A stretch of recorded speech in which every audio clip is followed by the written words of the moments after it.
Shabbat Shalom. I'm Cantor David Proser from Kempsville Conservative Synagogue, Kehillat Bet HaMidrash in Virginia Beach, Virginia. And this is our Torah portion for Saturday, Shabbat of June 26th, 2021, corresponding to the 16th day of Tammuz, 5781. We thank Rabbi Joseph Prauser, Rabbi Avram Kogan, Rabbi Matthew Berkowitz, Rabbi Brad Artson, and the United Synagogue Torah Spark series for their various teachings and publications on this week's Parsha. This Shabbat, June 26, we read the Parsha of Balak in the book of Bamidbar. It begins on page 894 of the Eitz Chaim Chumash and page 669 of the Hertz. The Parsha is named for Balak, king of Moab.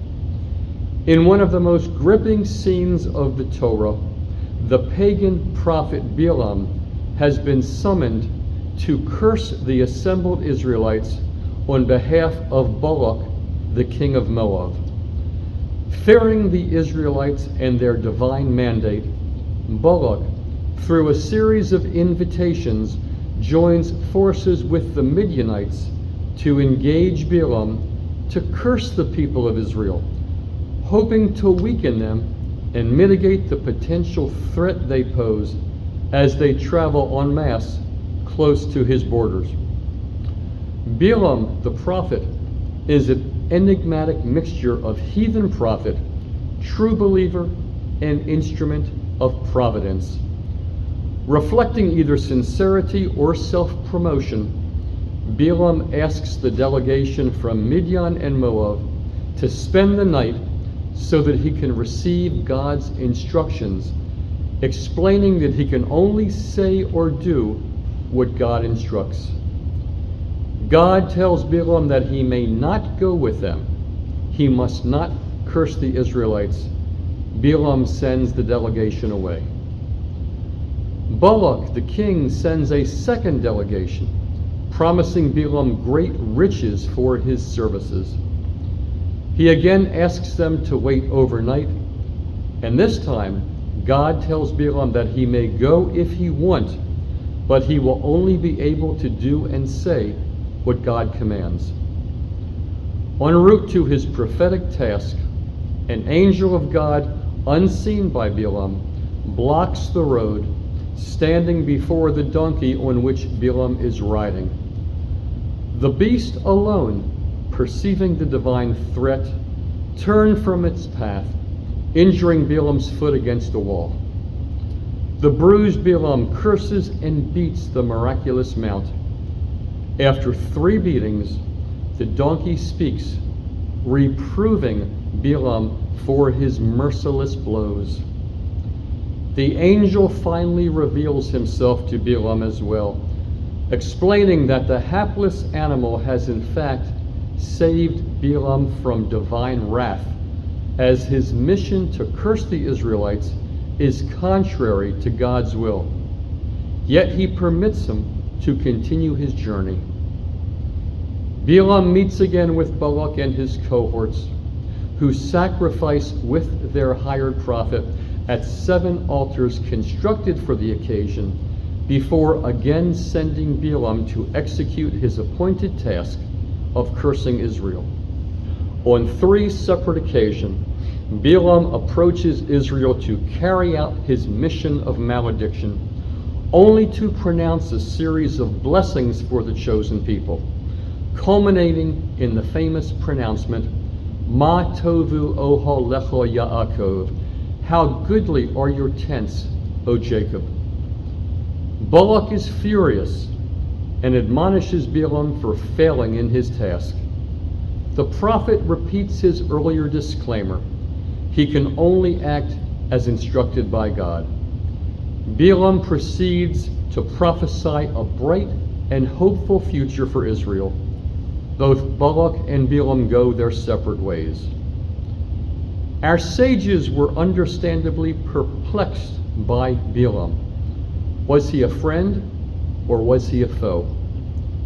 Rabbi Arnold Eisen, retired chancellor of the Jewish Theological Seminary, teaches, "He did follow God's command to bless rather than curse Israel, and his blessings were so beautiful that we recite one of them each morning. How goodly are your tents, O Jacob." Balaam prophesied accurately that Israel would be a people dwelling alone, not reckoned among the nations. Yet in the very next parsha of the Torah, God orders war against the Midianites, Balak's allies, in the scheme to curse Israel, as punishment for their successful incitement to orgy and idolatry, and Balaam is among those killed. Alas, the destiny of the national greatness foreseen by Balaam must wait. After the high drama of Balaam and Balak, the Parsha ends on a low note, retelling a lapse in Israelite behavior. The people are enticed by Moabite women into licentious liaisons and idolatrous worship of Baal Peor at Shittim. Predictably, God responds with sharp anger, commanding the execution of the ringleaders in this wayward incident. An Israelite man brazenly flaunts his affair with his Midianite paramour before a tearful Moshe and Israelite community.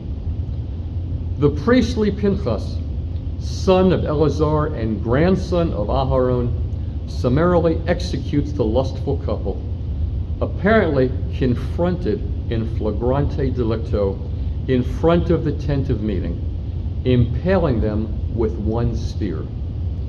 His zealous ire meets with God's approval. A plague which had taken 24,000 Israelite lives is thereby stayed. The Haftorah for this Shabbat is from the writings of the prophet Micah, verses 5:6 to 6:8, beginning on page 915 of the Eitz Chaim Chumash and page 682 of the Hertz. The book of Micah, from which this Haftorah is taken, is one of the so-called minor prophets, or more appropriately, the 12 prophets. He was village-born and spoke on behalf of the downtrodden peasantry who were inundated by numerous taxes and other oppressive treatment by the ruling classes. He denounced the luxury of degeneracy of city living, the land grabbing of the social leaders, and the hypocrisy of religious leaders. The Haftorah opens with two prophecies addressed to the remnant of Jacob after the destruction and dispersion of the northern kingdom. The first prophecy turns on the image of dew in a message that gives hope to the people that just as dew comes from the skies, their renewal will come directly from God. The second prophecy introduces the simile of a fierce lion which tramples wherever it goes. This figure of power and violence gives a sense of empowerment to a nation in exile. Speaking on God's behalf, Micah then confronts the nation by recalling deeds of divine redemption from the past. Like Isaiah, he foresaw a time when nations would beat their swords into plowshares and learn war no more. He also gave the world the noblest definition of true religion.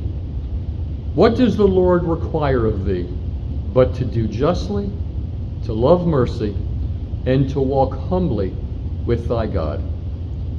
There is a reference in the Haftorah to what Balak, king of Moab, plotted against you, and how Balaam responded to him, providing the connection to today's Torah portion. Shabbat Shalom, good Shabbos. Thank you for watching. Please be sure to subscribe, to like, to hit the notification bell so you always know when we post new content, and feel free to leave comments below. Thank you again for watching. Shabbat Shalom.